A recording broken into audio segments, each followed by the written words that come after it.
জ্বালানি তেলের মূল্যবৃদ্ধির পর এবার গণপরিবহনে কিলোমিটার প্রতি ভাড়া 11 পয়সা বেড়েছে। এ নিয়ে আরও জানাতে ব্রাহ্মণবাড়িয়া থেকে সরাসরি যুক্ত হচ্ছেন সহকর্মী মহসিন পারভেজ। পারভেজ, তেলের মূল্যবৃদ্ধিতে জীবনযাত্রায় কি ধরনের প্রভাব পড়েছে এবং গণপরিবহনে বর্ধিত ভাড়ার বিষয়ে সাধারণ মানুষের প্রতিক্রিয়া কি জানাবেন? আমি এই মুহূর্তে রয়েছি ব্রাহ্মণবাড়িয়া জেলার বিশ্ব রোডের বাস স্টেশনে। তার পাশাপাশি এখানে একটু সবজির আড়ত রয়েছে আমার পাশেই। আমি এখানে এসে জানতে পেরেছি যে সরকার যে নির্ধারিত যে বাস ভাড়া বৃদ্ধি করেছে তার প্রভাব কিন্তু সরাসরি জনসাধারণের উপরে পড়েছে এবং তার পাশাপাশি যে বাংলাদেশের বিভিন্ন প্রান্ত থেকে ব্রাহ্মণবাড়িয়াতে কিন্তু সবজি নিয়ে আসা হয় পাইকারিভাবে, এবং এই নিয়ে আসার যে একটা খরচ যেটা রয়েছে, পরিবহন যে খরচ, সেটা কিন্তু অনেকাংশে বৃদ্ধি পেয়েছে, যার ফলে সবজির দাম কিন্তু ইতিমধ্যে অনেকাংশে বেড়ে গেছে ব্রাহ্মণবাড়িয়াতে। আমি আজকে সকালে এখানে এসে বেশ কয়েকজন ব্যবসায়ীর সাথে কথা বললাম। তারা জানিয়েছেন যে আসলে তাদের যেই আয়ের সাথে ব্যয়ের পরিমাণটা অনেকাংশেই বেড়ে গেছে। আমার পাশে কিন্তু এখন রয়েছে একজন সাধারণ ক্ষুদ্র ব্যবসায়ী, আমি তার সাথে একটু কথা বলবো।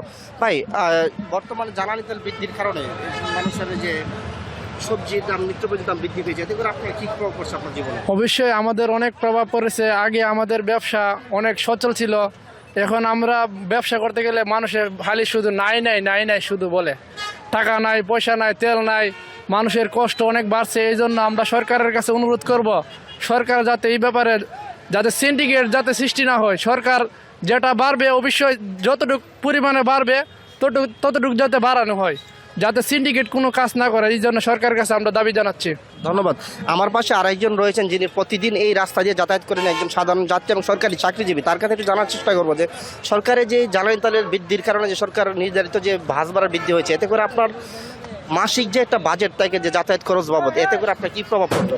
আচ্ছা, আমরা সাধারণ চাকরিজীবী যারা আছি, আমাদের কিন্তু বেতন ওইভাবে বাড়ে নাই। বিগত 11 বছরের মধ্যে কোনো পে স্কেল দেয় নাই সরকারে।